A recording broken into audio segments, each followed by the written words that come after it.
when I first started my mission, the Las Vegas mission was massive. It took the entire east side of Nevada down into a little bit of Arizona and down into California. So our borders are basically the southern part of Idaho, the western half of Utah, down all the way into California. About 6 months in is when they changed all the borders of the mission. So now it's only pretty much the city of Las Vegas, and then down south into Arizona you have a little bit of Bullhead, Kingman, some smaller towns that are kind of out there, little desert towns, minor towns kind of type deals, and then down into California where there's a place called Blythe, and it's rather empty, but I hear it's a great place to serve. I never served out there, but I did serve in Nevada Arizona for a little bit. Of course I was in Nevada. Unique things about Vegas, the cultures are so diverse. That's one thing that I really enjoyed in my mission. I was called Spanish speaking, but within that I taught Mexicans, I taught Cubans, I taught Argentines, Peruvians, Guatemalans, so many different of the nationalities that make up the Spanish culture. And that was really exciting, not just getting to learn and familiarize myself with just one, but being able to gain experience and knowledge and learn from so many other different cultures. There's a lot of Polynesian cultures in Las Vegas as well. A lot of your Samoans, Fijians, and Tongans, a lot of Hawaiians. People from all over the world come to Las Vegas, of course, to see the sights, to visit the Strip. But as well, that just lived there in the city that came because before the economic downfall a little bit in 2007, 2008, the economy was booming in Las Vegas. People were coming from all over the world for the jobs that Las Vegas offered. And even now it's still doing pretty well as far as the job market, but things definitely declined a little bit. And that's one thing that kind of makes Vegas interesting as well, is this ability to street contact. Because of the dynamics of how the city is set up and of how the different jobs that people have, how the economy is there, a lot of people walk around everywhere. And so there's never a dull moment literally biking through the streets of Vegas or walking or driving. There's people all around you to talk to share the gospel with. I'd have to say the majority of the people I taught were street contacts and referrals. They weren't going and knocking on doors or, probably some other a little bit more archaic missionary approaches. It was just getting out there, getting in the streets, serving people, getting referrals from our members, and that was where we taught a lot of the people. One thing unique about the Vegas mission, I don't know if they still do this, but my mission president, when I was there, he just recently finished his mission. We had an area that was really close to what's called Fremont Street. If you know anything about Vegas, Fremont is this giant tunnel with TV screens lining the top of the tunnel. It's like a gigantic theater and anyone can walk through it. We as a zone would go out and we'd stand at the entrance to the tunnel. We wouldn't actually go in it. That's where we weren't permitted by the mission rules. But we'd stand out there and we'd sing hymns and we hand pass along cars to people. And we've actually got quite a few baptisms from that. People that we contacted who were there and who perhaps felt something. Maybe they were in the wrong place. Maybe they shouldn't have been there, drinking and partying and all of those other things. And we were able to touch them through the power of music, through the power of the Spirit that was there with us as missionaries. We later went in and taught them and baptized quite a few people, so that was exciting. Vegas is a land of opportunity.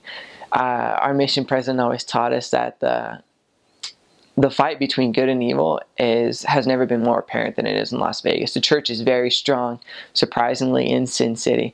So many members. It was a city originally founded by members of the Church of Jesus Christ. And so going down there, you'll find a lot of member support, members who are willing to go out into the community to help you to teach people, to fellowship them, to serve. Members are your greatest asset in Las Vegas. They're the ones who know the people, who know the city, who can really connect you to those who are ready. Golden investigators, as we call them on our mission, but the elect of the Lord. Work with the members. They're amazing. They love the Lord and His church. They love His work in Las Vegas.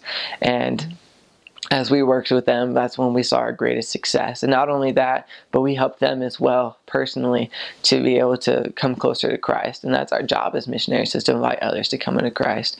I can honestly think of no better place to do it than Las Vegas. The Lord certainly has a fantastic work there. And it really is right on the front lines.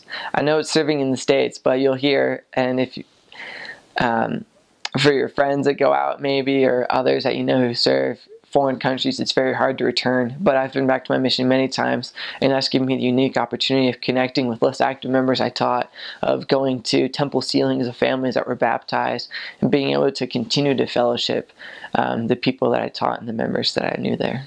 There are stakes everywhere. In our mission alone, there was probably more than 20 stakes. Chapels are everywhere, not just for other churches, but of course for the LDS faith as well. The member presence there was surprisingly strong. I'd never been to Las Vegas. I was born and raised in Florida all my life. And so when I went there for the first time, I'm not sure anything existed outside of the Strip. That's what I thought my mission would be. But there's so much more to it than that. Again, with the Hispanic wards, they're surprisingly large as well. There, I only was in one branch on my mission, and I served the majority of my mission in Spanish. All the rest of them were in large Spanish wards, anywhere from 150 to 300 people in a lot of the wards that I served in, all great Hispanic members. And like I said, it was interesting. Some wards were predominantly Mexican, some wards were predominantly Guatemalan, some were predominantly Cuban. It just really depended on the part of the city that you were in at that time. And so you got a little bit different flavor of the church everywhere you went. One thing I liked serving about Spanish is you really get the idea that the church is true no matter where you go, which culture it is, what language you're speaking. The spirit is still there, the gospel is still the same. Same thing with the English wards. They're everywhere. Members are strong, anywhere from 150 to 200 to 300 members in all of the wards. It was surprising to see how many members of the church are there in Las Vegas. I served in many different areas throughout my mission, and I really kind of enjoyed that. I feel like I did miss the opportunity in a few areas to really get to connect and know the members, but what I enjoyed about being able to serve in many different places was the opportunity I had not only to serve so many different people, but as well to help to develop the areas, to train the members, and to serve the missionaries who were in all of the areas that I went to. I served everywhere from that place in Arizona, Bullhead City in Kingman, to right there by UNLV next to the Strip, to North Las Vegas, down to Henderson and Boulder City, all the various areas you can think of. And the East Mission, I pretty much served in all of them.